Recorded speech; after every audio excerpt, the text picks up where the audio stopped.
Magandang gabi mga kababayan. Nakikinig kayo sa KBDB Radio ng Masa 0026.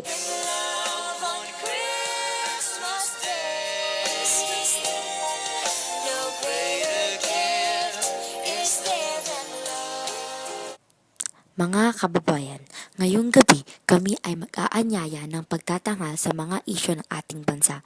Marami po tayong pag-uusapan sa loob ng isang oras. Tuwing Pasko, masarap damo, dama sa ating tinig, ang init ng pag-ibig. Na na na na na na na na, thank you for the love. Na na na na na na na na, thank you for the love.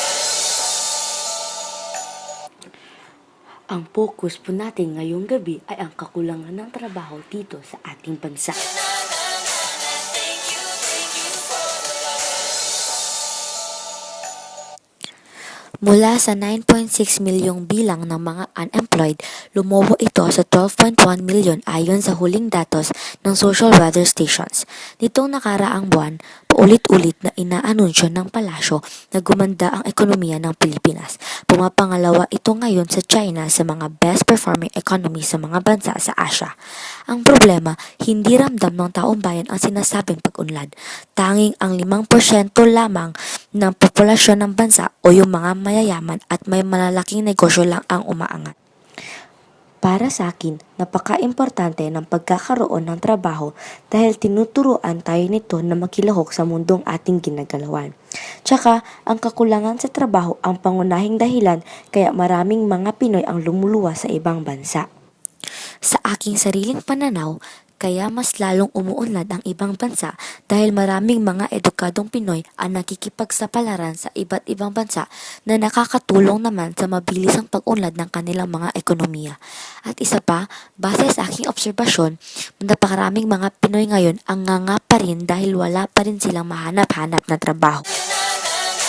Thank you for the love.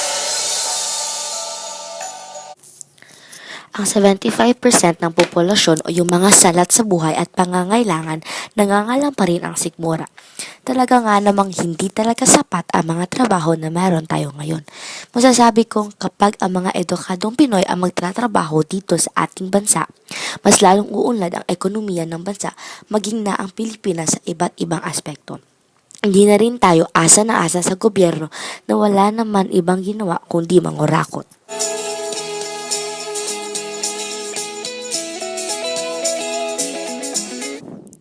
Dapat talagang marinig ng mga leader ang ating punto at pagka naman merong silang maisip na hakbang para dito, diba?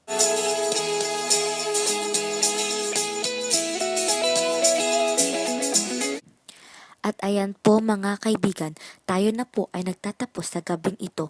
Maraming salamat po sa pakikinig at naway nabuksan namin ang inyong mga isip.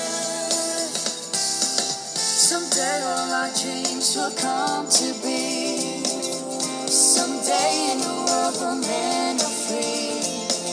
Maybe not in time for you and me, but someday at Christmas time. Bawat mamamayan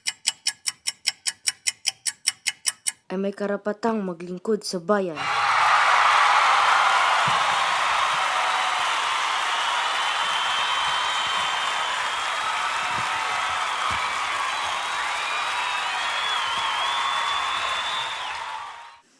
Hanggang sa ating muling pag-uusap, magandang gabi po. Ako po si Ariel Arabe at nakikinig kayo sa tahanan ng balita at komentaryo sa KBDP Radio ng Masa 0026. Love on Christmas Day.